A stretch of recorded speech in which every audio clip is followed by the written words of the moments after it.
Olá pessoal, dando continuidade ao nosso estudo sobre o devido processo legal na Bíblia, nós vamos identificar agora os réus. Quem são os réus no devido processo legal na Bíblia? Segundo o que está escrito em Romanos capítulo 3, versículo 10, assim: não há um justo, nenhum sequer. Romanos 3, 23, porque todos pecaram e destituídos estão da glória de Deus. Porque o salário do pecado é a morte, mas o dom gratuito de Deus é a vida eterna por Cristo Jesus, nosso Senhor. Romanos 6, 23. Nós já sabemos então que todos pecaram e todos são réus no devido processo legal. A primeira pergunta que alguém pode fazer, principalmente os operadores, que conhecem o Instituto, pode dizer: existe menoridade no devido processo legal da Bíblia? Sim. Está cravado em Lucas 18, 16. Diz assim: mas Jesus, chamando-os para si, disse: deixai vir a mim os meninos e não os impeçais, porque dos tais é o reino de Deus.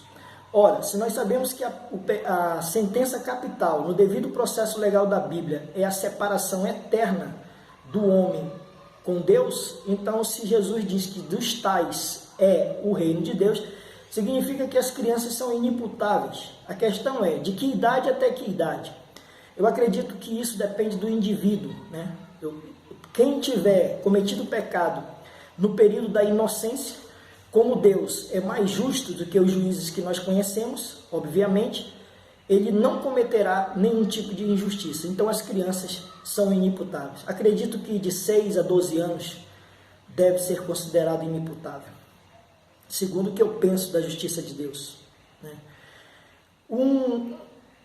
Para se definir uma denúncia, para fazer uma denúncia, o operador do direito, principalmente o promotor, ele pode estar me questionando, dizendo: mas não é tão simples uma denúncia, não é todos. Nós temos que verificar se o agente ele é o autor, se ele é coautor ou partícipe, se o crime foi doloso, culposo, se ele é reincidente, se o crime de furto, se foi um furto, foi qualificado, majorado, privilegiado, etc. Então, são vários requisitos. Então, continuando nessa nossa comparação, vamos ver o que diz o artigo 18 do Código Penal, nos seus incisos 1 e 2, a respeito do crime doloso e culposo. Doloso quando o agente quis o resultado ou assumiu o risco de produzi-lo. Culposo quando o agente deu causa ao resultado por imprudência, negligência ou imprudência. Então, nesse caso, para definir, por exemplo, nós temos que ter em mente os 3 tipos de pecados que o homem pode cometer. Ele pode cometer pecado, que é aquele previsto em Tiago 4,17, aquele que sabe fazer o bem e não faz, comete pecado. Então aí a gente vê uma modalidade culposa, porque sabe fazer e não faz, poderia fazer e não faz, cai no culposo, no requisito negligência, né? Porque são 3 requisitos ali: a imprudência, a negligência e a imperícia, e eu vejo claramente, e o operador do direito pode assinar embaixo, que o pecado culposo ele enquadra na negligência, sabe fazer o bem e não faz. Outros requisitos, para avaliarmos, a gente tem que ter aqui também, eu vou registrar aqui no vídeo, o conceito material de crime. O crime como uma ação ou omissão que se proíbe ou se procura evitar, ameaçando-a com pena, porque constitui ofensa, dano ou perigo a um bem jurídico, individual ou coletivo. Sendo assim, o crime constitui um desvalor social. E fazendo aqui também mais uma breve comparação, os pecados eles são reprovados, eles são tipificados por Deus, reprovados por Deus e pela sua igreja na terra. Os crimes do Código Penal brasileiro, eles são positivados pelo Estado brasileiro, pelo Poder Legislativo, e é reprovado pela sociedade brasileira. Então você vê aí a comparação clara com a luz solar.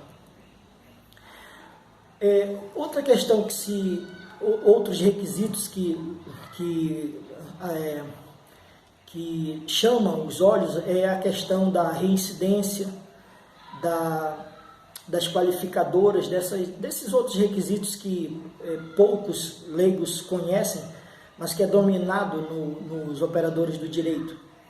Por exemplo, o artigo 29 do Código Penal brasileiro diz assim: quem de qualquer modo concorre para o crime incide nas penas a este cominada, na medida de sua culpabilidade.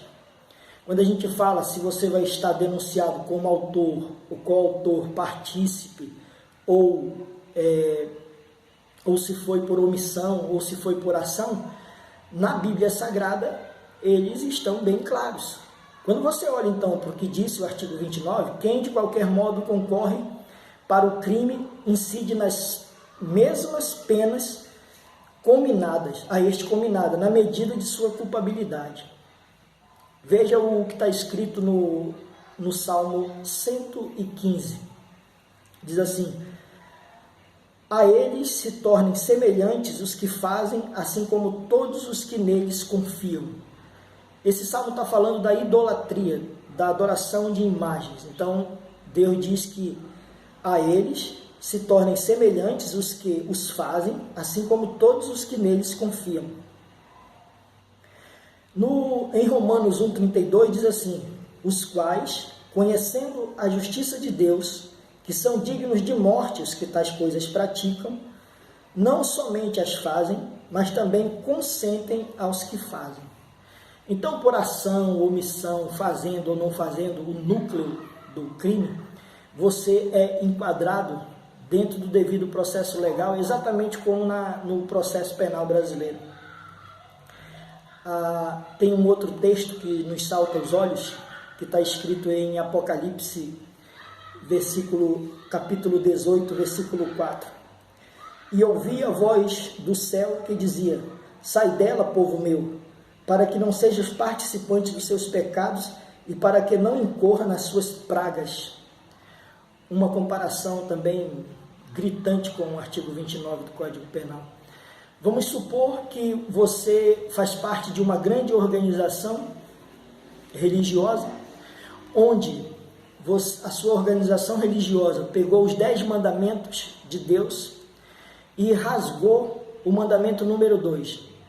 Não farás imagens para ti.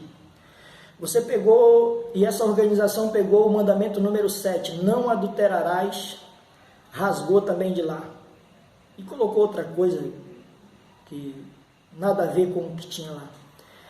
Nesse ato você, se omitiu o não farás imagens para ti, é porque você sabe que fazem dentro dessa organização.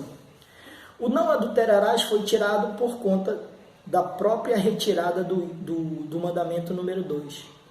Então não foi você que fez os 10 mandamentos, vamos supor que não foi você que fez a retirada do mandamento número 2 e do número 7, mas você pratica o que se queria quando tiraram dos 10 mandamentos dessa organização, retiraram dos 10 mandamentos originais de Deus, revelados por Moisés, através de Moisés.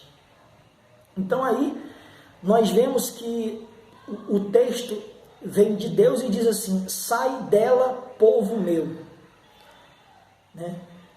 Vamos ler novamente: sai dela, povo meu, para que não sejas participante dos seus pecados e para que não incorra nas suas penas. Ou seja, tanto a liderança que arrancou e adulterou os 2 mandamentos, como aquilo que os seus membros executam a partir da retirada, de que consentiram com a retirada dos 2 mandamentos. Então aí está enquadrado tanto concurso de pessoas, como o autor, como coautor, partícipe.